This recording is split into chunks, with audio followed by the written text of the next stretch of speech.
Mr. Saunders, are you all set? Thank you, Your Honor.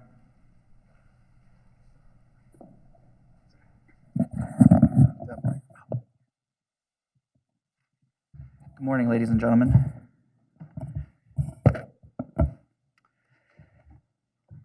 $2,854 days. That is the last day that Victoria Prokopovitz was seen alive. She was last seen in her home on Coonish Road over in the town of Pittsfield. The last person to see her husband, James Prokopovitz, the defendant. Her disappearance, ultimately what investigators uncover over the period of their 8-year investigation, is what leads us here today.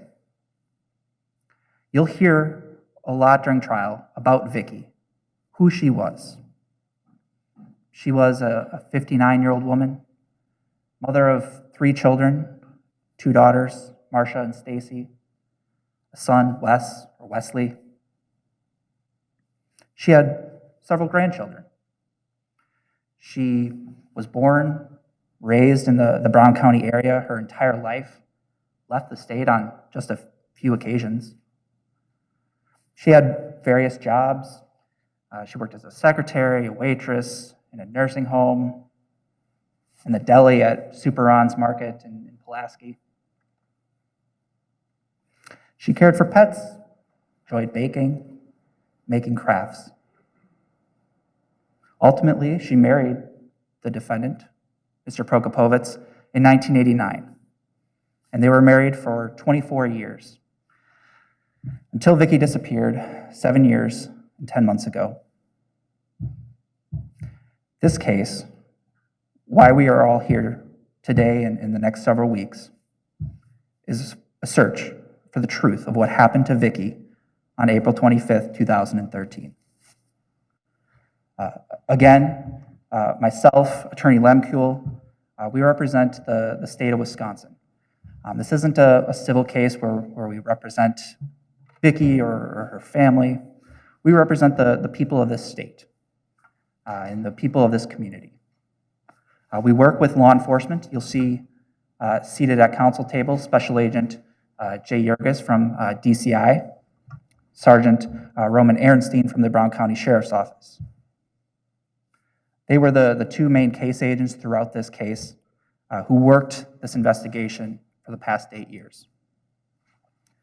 You'll hear during the course of testimony and evidence about the day Vicki disappeared on April 25th, 2013. Jim and Vicki, they went to a doctor's appointment earlier that day, about 1 o'clock, 1:30 in the afternoon. Vicki that day was reported to be in good spirits, was dressed nicely. This was noted both by her son, Wes, and the defendant. When they got home later that day, they had supper with Wes. Ultimately, a little bit later, about 6 or 7 o'clock, Wes leaves the house, goes to some friends for the night. About 4 a.m. is when he returns to the house, the following day, April 26th. You'll hear evidence and testimony that the last person to see Vicki alive is the defendant. Wes gets home about 4 a.m. He's coming from the city, coming from Green Bay, driving west down Coonish Road. And as he's pulling in, getting home, he sees another vehicle coming from the opposite direction, more from Pulaski, from 32. And it's the defendant, about a little after 4 a.m. And you'll hear Wes, when he testifies, that this was odd. It was a little bit earlier than he would typically be up to go to work. You'll hear evidence and testimony that when Wes gets home, immediately the defendant is telling him his mom is gone. Gone. Not missing or not here, that she's gone. The defendant then immediately gets back into his car, drives off, he says, to go look again for Vicki, despite just arriving back home. You'll hear he goes to work. The defendant goes to work as usual. He works for a company called McKeefrey's. You'll hear that a lot. They had a contract with Georgia Pacific, the plant right over on Broadway here, downtown Green Bay. He clocks in at 5:30 that morning. Again, goes to work as usual. He has contact with several coworkers throughout the course of the day, people he worked with for several years. You'll hear from those coworkers, evidence and testimony. He's not telling them, the defendant's not telling them that his wife of 24 years is missing that morning, that she wasn't home.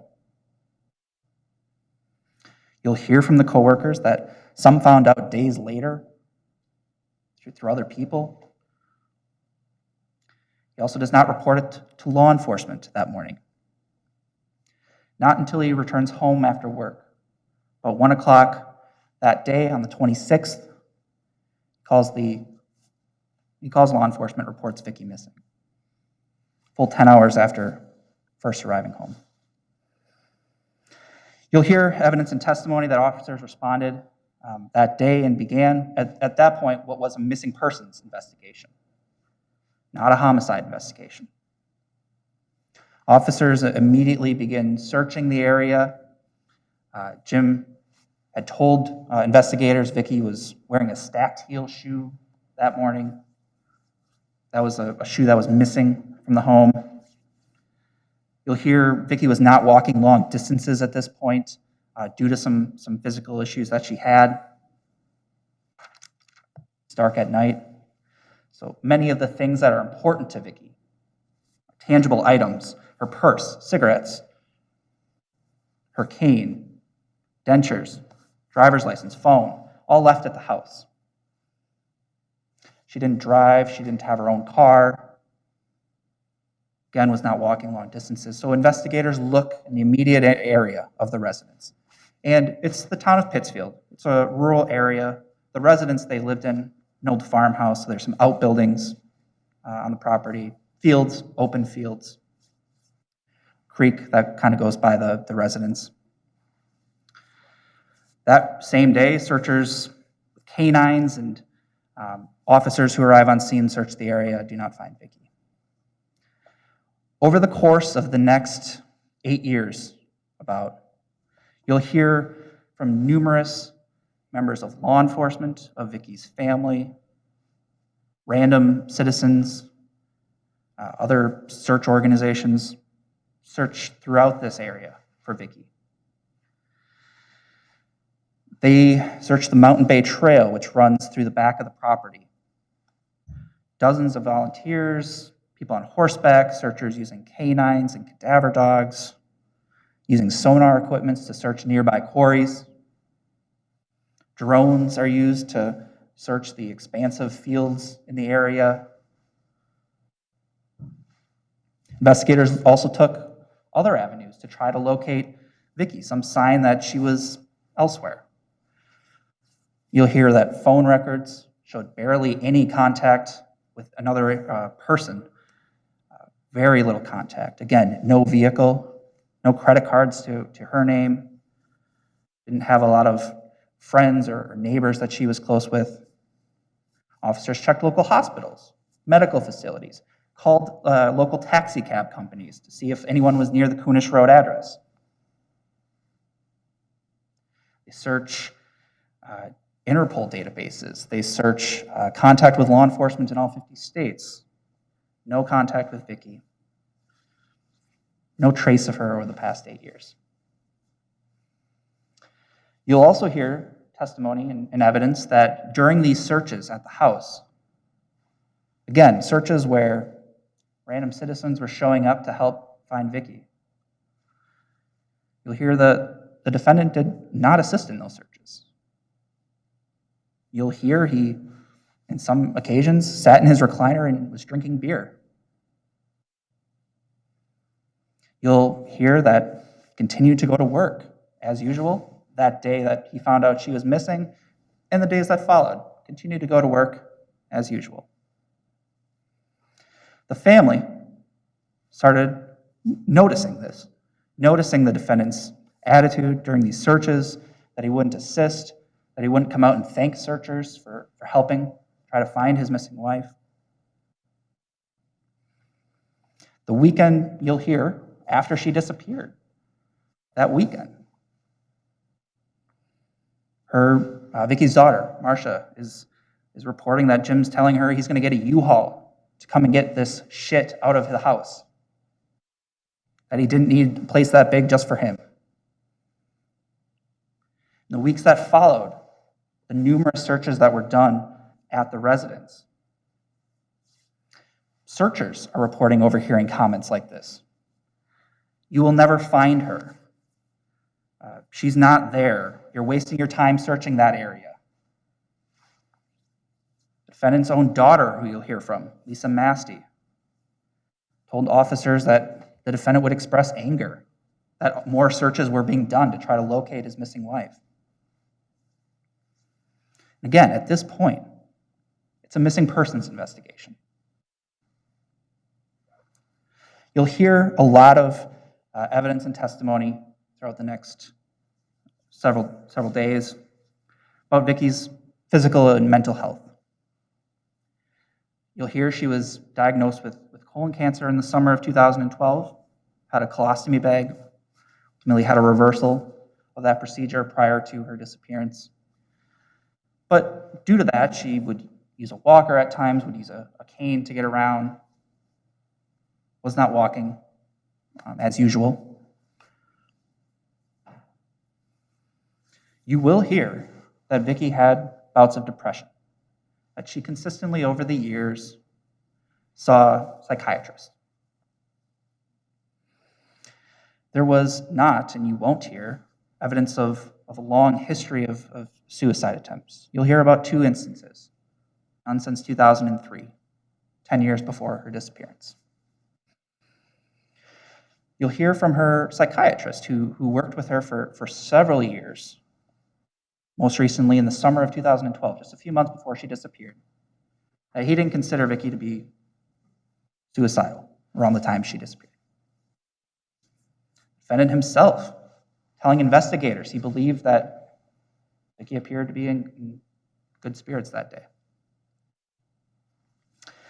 As the investigation continues, you'll hear more about information that officers are gaining with respect to Jim and Vicky's relationship. Their relationship was not intimate, and at least a year before her disappearance. You'll hear that the defendant controlled a lot of Vicky's life, controlled the medication, controlled the finances, controlled Vicky's access to her medication that she used for her depression. He would do the grocery shopping. He would drive Vicky places. Again, she doesn't have a car to get around. You'll hear from the psychiatrist that Vicky was seeing about what she's telling him with respect to the relationship. How Jim was controlling and abusive, in her words. You'll hear from the defendant and various comments that he's making to law enforcement about the disappearance, as if Vicky was some sort of a burden. He's telling officers, quote, "If you would have lived with this damn woman for 20-some years, you know what I'm trying to tell you, what we went through." Said within months of Vicky's disappearance. You'll also hear evidence and testimony that within several weeks of Vicky's disappearance, defendant's asking his employer about removing her from his insurance that he has through his employment, ultimately doing so in September of 2013. You'll hear evidence and testimony then about a conversation that the defendant had with Vicky's children and the family, about her new relationship that he started with a person. You'll hear Kathy Friday, a person he knew from years prior. Began calling Kathy within weeks. Vicky's disappearance in May of 13. Ultimately, a romantic relationship commences shortly thereafter. And you'll hear evidence and testimony about how the defendant and Kathy Friday, his girlfriend, are explaining this relationship.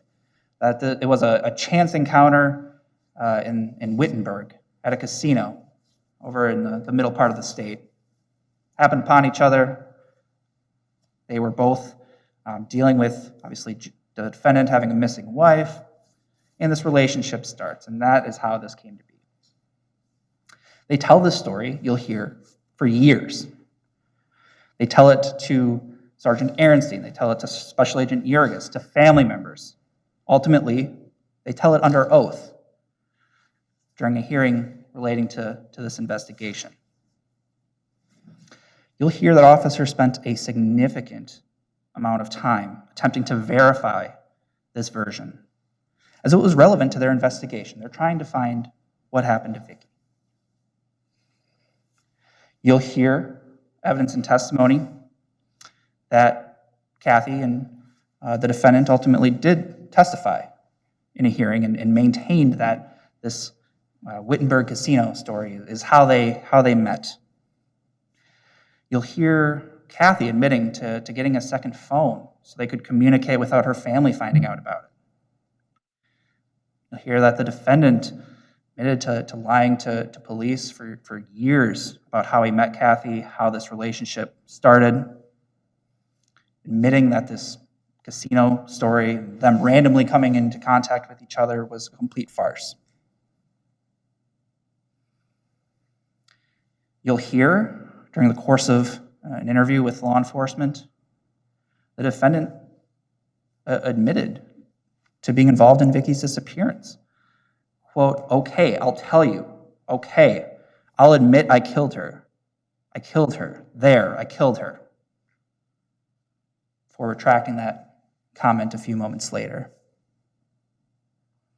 You'll also hear, however, the defendant spoke with other individuals while in custody regarding this case. You'll hear what he was telling those inmates, that he was 100% sure that they would never find Vicki. Quote, "Where is she at? Is she missing?" The defendant replying, "No, she's dead." The other inmate asking, "Well, how do you know she's dead?" The defendant replying, "Oh, believe me, I know." The defendant commenting that there would be no blood or no teeth, that even if they did find her, they wouldn't be able to identify who it was. That is a summary of the evidence the state believes you'll hear over the next 2 weeks. For this, the defendant's charged with 4 offenses, which we read to you on Friday. First-degree intentional homicide, conspiracy to commit perjury, obstructing an officer. First-degree intentional homicide has 2 elements, just 2 elements. That the defendant caused the death of Vicki, that he intended to do so. Obstructing an officer, that he's misleading an investigation. Officers who are sworn law enforcement, giving them false information about this case. Counts 3 and 4, involving perjury. Again, testifying under oath about false information. Count 4 being the actual lying about it. Count 3, the conspiracy, means he worked with another person. He committed the crime with another person, and they did something to effectuate that purpose. So here, he's, as the state alleges, and you'll hear, the defendant conspired with Kathy Friday, his girlfriend, to commit perjury, to lie about the circumstances in which they met. Again, they're telling you why. They're aware of how that looks when his wife is missing. You'll hear from a number of witnesses over the next 2 weeks. And as we told you on Friday, they all provide essentially a piece to this puzzle. Sometimes the parties need to call witnesses out of order, there's scheduling issues, so you may kind of, at a certain point, not totally understand how this fits in when a witness is testifying. But once the testimony is over, you'll have a clear picture of what happened here. What happened on April 25th, 2013. You were just read a lot of law, and it's important to follow that. But really, at the end of the day, your job as a juror is to search for the truth. The truth of what happened to Victoria Prokopovitz on April 25th, 2013. The truth in this case is in the lies. The truth, if you carefully consider the evidence in this case, the state believes you'll find the truth in this case is that the defendant killed Vicky, and that he's guilty of all 4 charged offenses. Thank you. Thank you very much, Attorney Saunders.